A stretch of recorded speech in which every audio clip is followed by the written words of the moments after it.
like I mentioned earlier, we can cook much more efficiently than what a restaurant can. We also don't, our per square footage kind of rental for a kitchen space is much lower than what a restaurant have to aim for perfect foot traffic locations, maybe the waterfront. Where are your locations? We're like in the middle of an industrial part of town. Like we have a Daly kitchen City or in something? South San Francisco. Exactly. So there's no reason to have high per square footage kind of rent for a kitchen. And yeah, so you're probably a fifth of the cost. At most. 10th, maybe. A tenth is common. Yeah. So it result in amazing scale that we can do, and we pass that on to our consumer. Another factor is this: we now have a membership option. Oh, explain that. Where new customers make a small commitment, whether it's $8.95 a month or an annual $85, and that commitment allow us to sell food at very close to cost. Really? And we pass all that saving on to the customers. So if they get a membership, they get it almost at cost because you know that we got their commitment. You have their commitment. That small commitment that they make is critical for us to confidently bring food down to that lower price. I'm curious when you met with venture capitalists and you started, because I know that my friend Shervin did the B. Who did the Series A? Did you have a Series A or just Yes. seed? So Series A was eVentures. eVentures, okay. So I can understand the angel investors getting involved because angels are crazy. They just take a flyer, right? Like Uber, Airbnb, Munchery. These things didn't sound like they would make sense. I delivered to some of our angel investors, the Matt Mullenweg of the world, who I deliver food to. So you got Matt Mullenweg, the founder I deliver of WordPress. the first 5 months of the company. I deliver the food. So when you pitch this to someone like Matt Mullenweg, who, when he was, 18 years old, 17, 18 years old, started WordPress, now $1 billion business probably. How did you convince him that this was a investment? Because you probably had a $3, $4, $5 million valuation in those early rounds.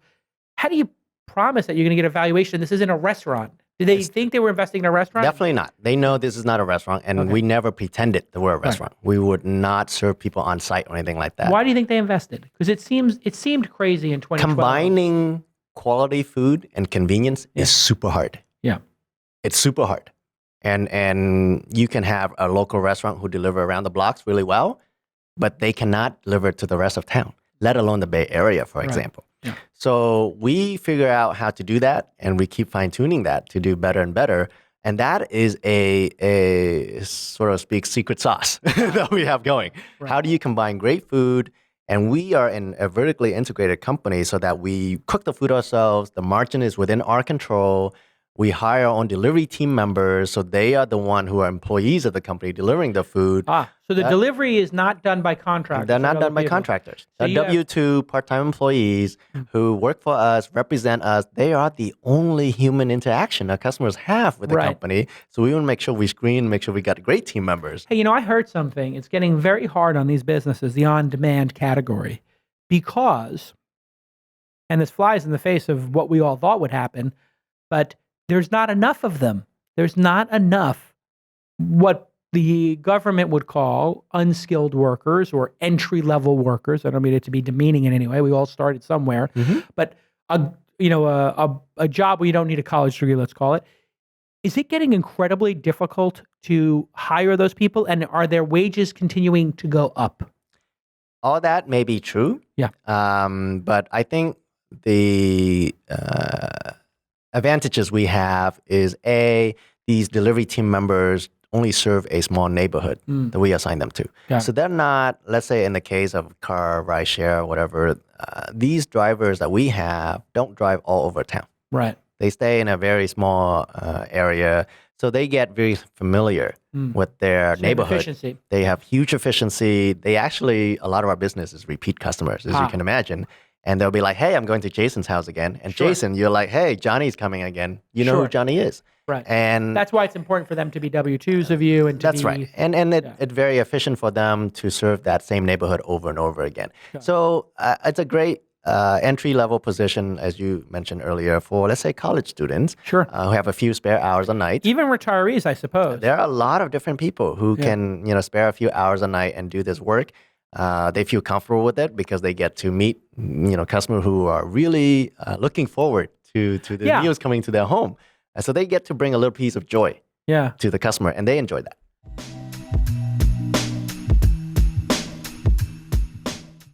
Hey, everybody, it's Jason Calacanis, and I'm thrilled to announce that IBM and Launch are teaming up once again for Smart Camp 2016. What is Smart Camp? It is an entrepreneurial startup competition that is going to occur in 30 different cities around the world. You can go to smartcamp2016.com and see the 30 cities that are listed. Go to the competitions in those 30 cities, show your stuff, show your medals, show what you're building.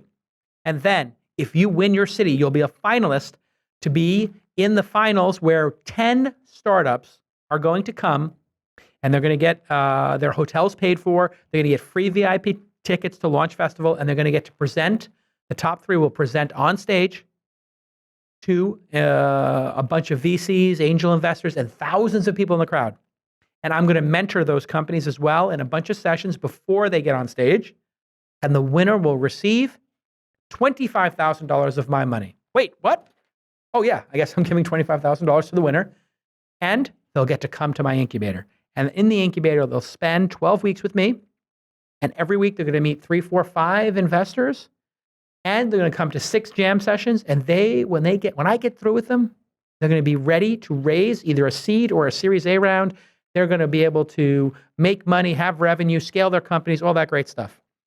And they will become IBM's Global Entrepreneur of the Year. The Launch Festival is taking place in the spring of 2017, but these Smart Camp competitions that are occurring in 30 cities are occurring at all different times. You got to go to the smartcamp2016.com website.